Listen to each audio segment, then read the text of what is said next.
Hello everyone, my name is Rituro, but you can just call me Mr. Unemployable. We are at the 33 game mark, or we will be after today's featured match against Portadown FC in the Northern Irish Premier League. It is March of 2018. We are now 11 points behind Linfield. We had a chance to get at least, make it interesting, but with a 1-0 loss on a late screamer, Linfield are now 11 points ahead of us, and there's still 18 points on the table. It's not likely that we pick up those 18 points and have Linfield fall off a cliff somewhere. So it's pretty much a given that Linfield will indeed win the league, go to the qualifying rounds for Champions League. But if all goes well, that should leave us in a European spot anyway, qualifying for Europa League, which would be great. And of course, we are still in both the All-Ireland Cup and the Irish Cup in the quarterfinals for both. Did turn out, after all that, we were actually qualified for the All-Ireland Cup. We got automatically seeded into the quarterfinal and got a 1-1 draw in the away leg against Sligo Rovers. So hey, that's not too shabby at all. We might actually get a win here. Let's not get ahead of ourselves. It's still not likely, but it's nice to think about. I mentioned our featured match against Portadown FC. They are without a coach. They have actually fired their old head coach, John Quigg. That's a pretty interesting one. I can understand why. He did win the Northern Ireland League Cup. That was from this year.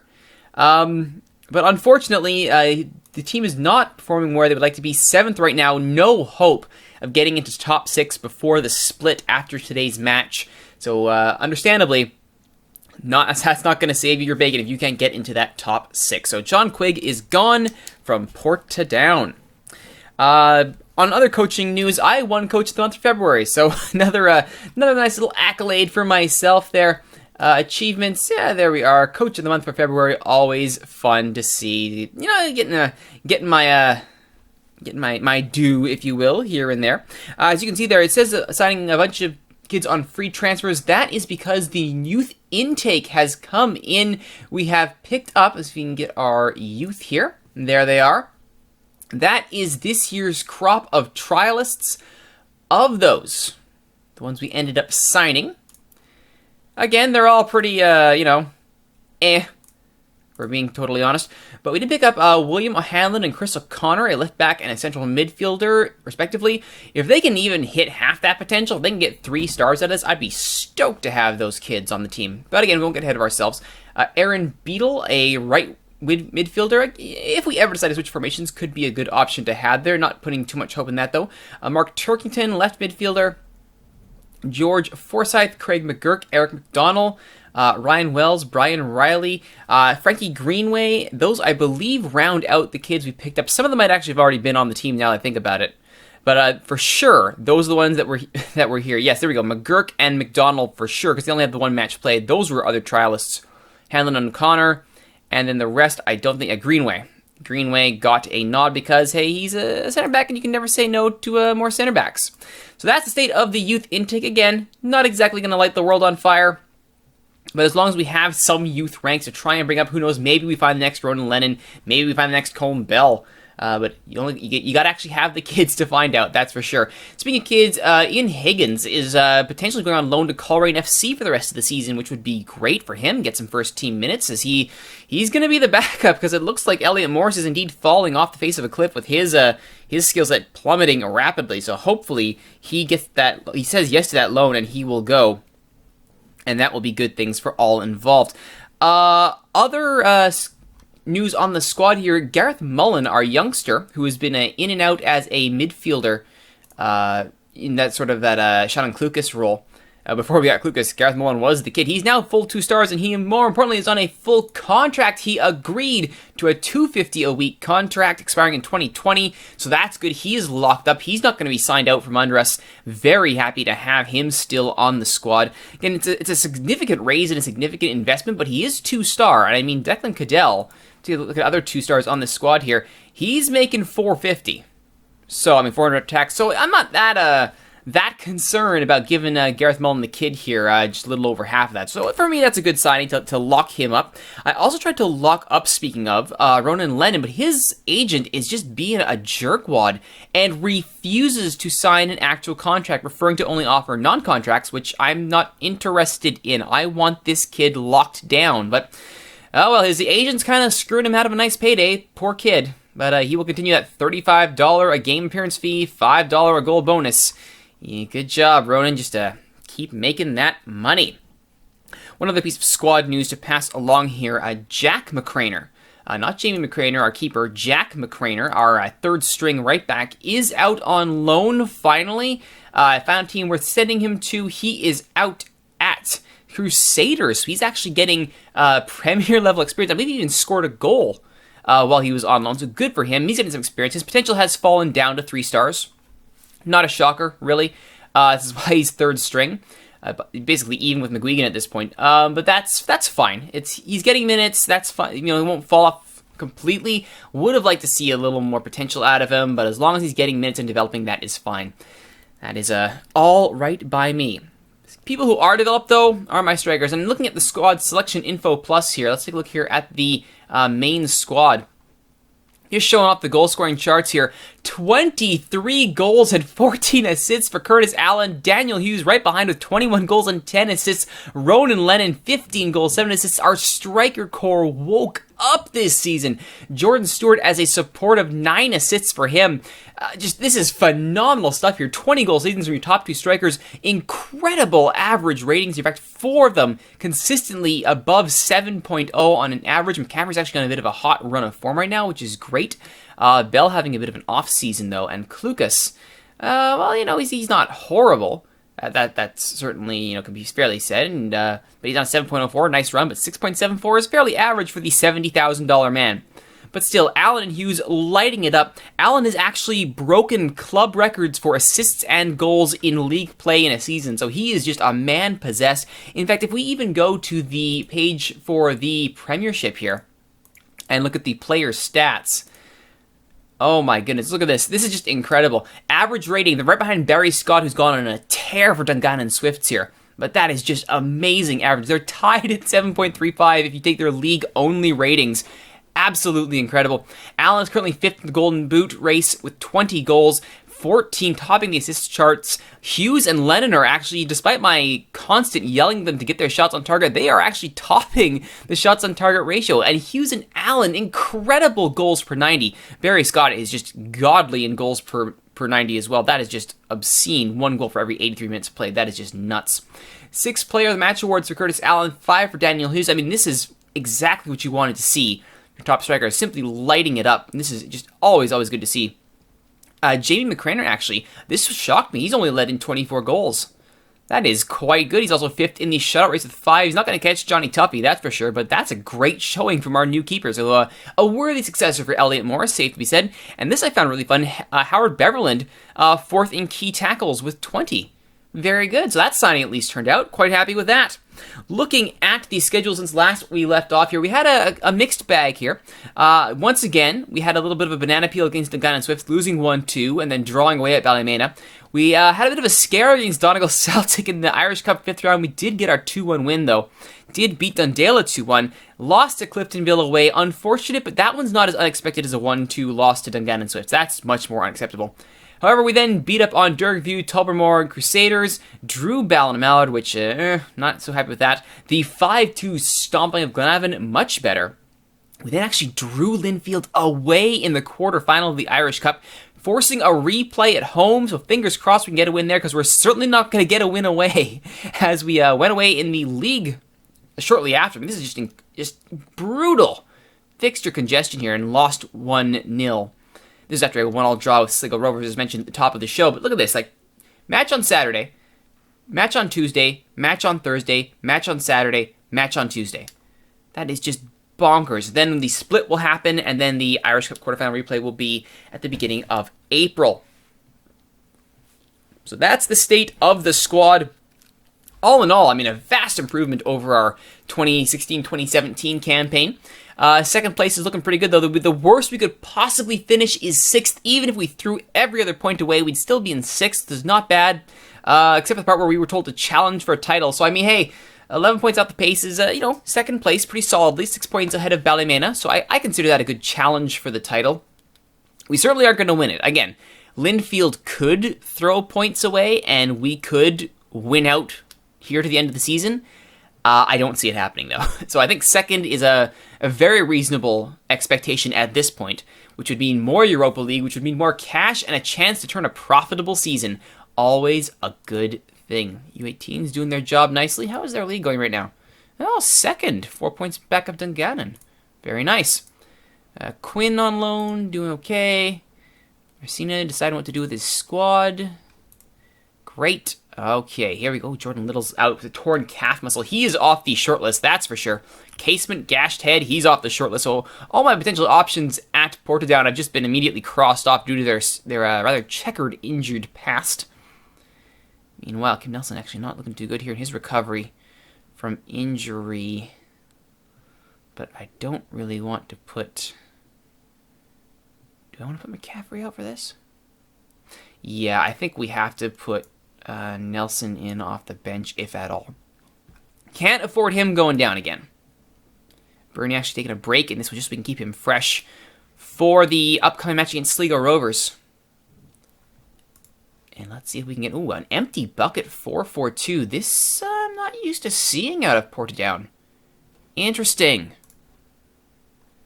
I wonder if they are taking a contain at all costs mentality here. Which would not be surprising. Would not be surprising at all. Alright, guys. Good. Oh, actually, that's not so good. Only a few of them are buying it. Maybe because I'm being so calm about it.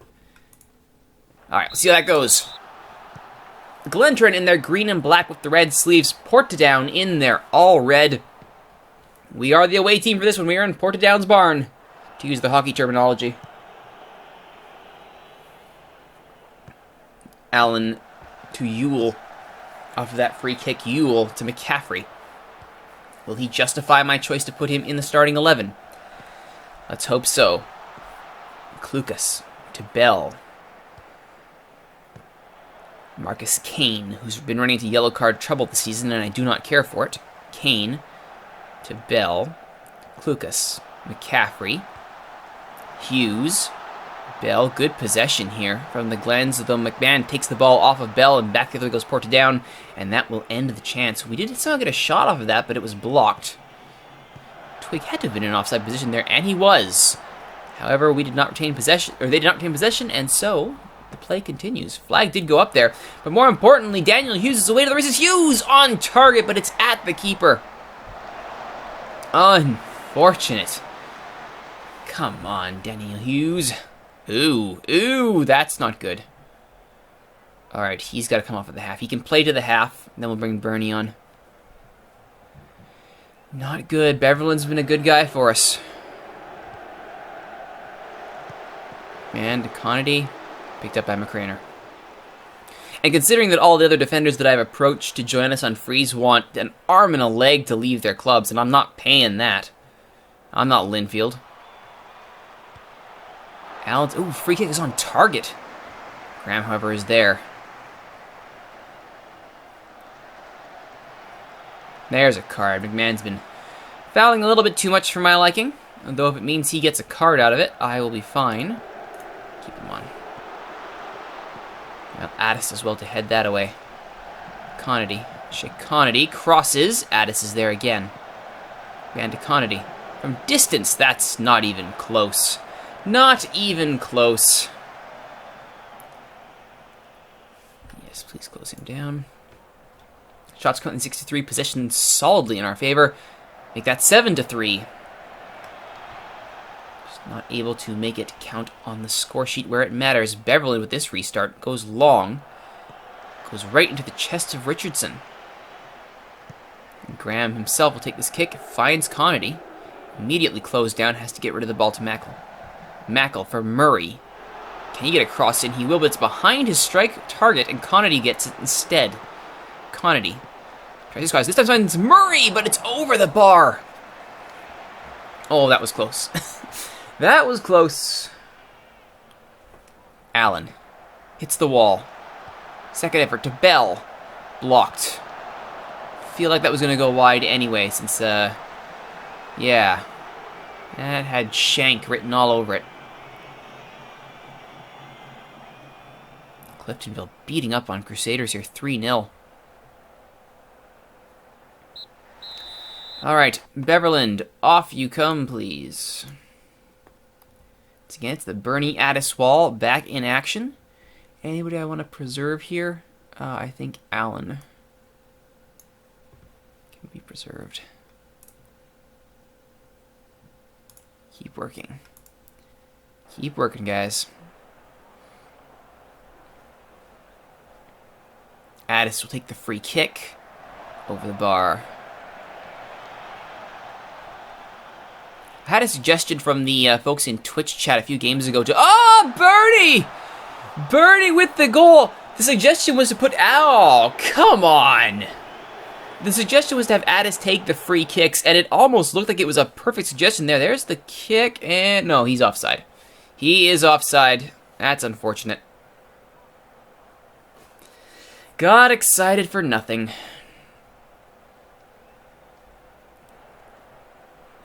Well, at least we made him sweat a bit. Goodness knows I sweated. Twig's been taken off. Yeah, I'm not letting you get a free ride, buddy.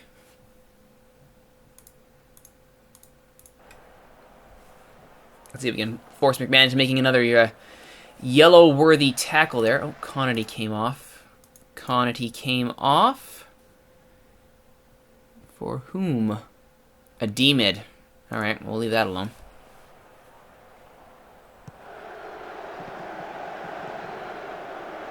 Murray, being watched, goes back to Redmond. Garrett. Oh, from distance he floats it in. Oh dear. That is what you call not good. Out shooting them 16-6. The problem is one of their shots has gone in the back of the net. Redmond over to Garrett, who just... No one pressuring him. Had all day to line this up. A bit out of position was McCraner, and by a bit, I mean quite a bit. Alright, we need to do something about this. Attack, please. Addis is actually starting to show signs of wear and tear. So let's put Nelson in for McCaffrey. Subbing out a defender for a defender isn't going to get us a goal here. Bringing on Kim Nelson very well may. Come on, Colm Bell. I may have to have a chat with that youngster to get his head back in things here. Garrett now. Off the bar and over. Come on, I don't want to go into the split on a losing note here. A draw would be nice. We've got to stay ahead of Ballymena if nothing else. Oh, Glenavon. Oh! Glenavon might be upsetting Ballymena, which would be fantastic.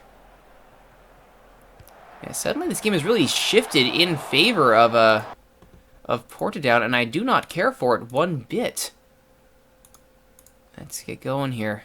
Higher tempo. Exploit the middle.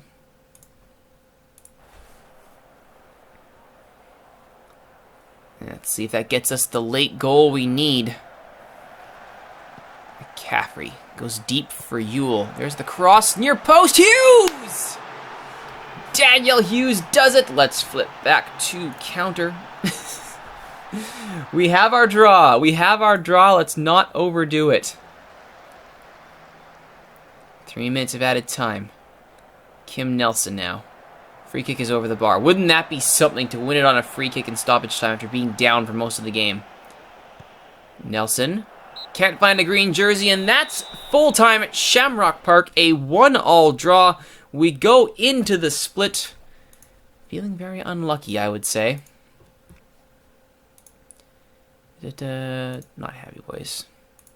Oh, don't get demotivated. Unlucky, but good effort. Unlucky, but good effort. Alright, that should hopefully get us through. Linfield beats up Dergview, not a surprise there. 13 points clear of us. They should have the league title wrapped up. See here, Glen actually beats up on Ballymena, which allows Cliftonville to match them in points as they make a late charge for the top. However, I am still 7 points clear of that group. With the 5 games left after the split, means I should keep, or at least stay close to, that second place spot. I don't think I can catch Linfield now, even if the best case scenarios were to happen. Actually, I could if it were super best case scenario, but let's be realistic here. I'm not catching Linfield. So next time on Mr. Unemployable, we will finish off the 2017-2018 season. We will see if we can retain the Irish Cup, if we can make a good showing in the All-Ireland Cup, and if we can get a second place finish and confirm our status for Europa League next year. That's going to be next time. My name is Rituro. Thank you for watching, everyone. If you like what you've seen, please be sure to like, comment, subscribe, favorite, share, tell all your friends about the videos being hosted at youtube.ca/steelswords, or you can watch them as they're recorded live on twitch.tv/Rituro, and as always, you can reach out to me on Twitter at @ThatRituroGuy. Once again, my name is Rituro. You can just call me Mr. Unemployable, and we'll see you next time.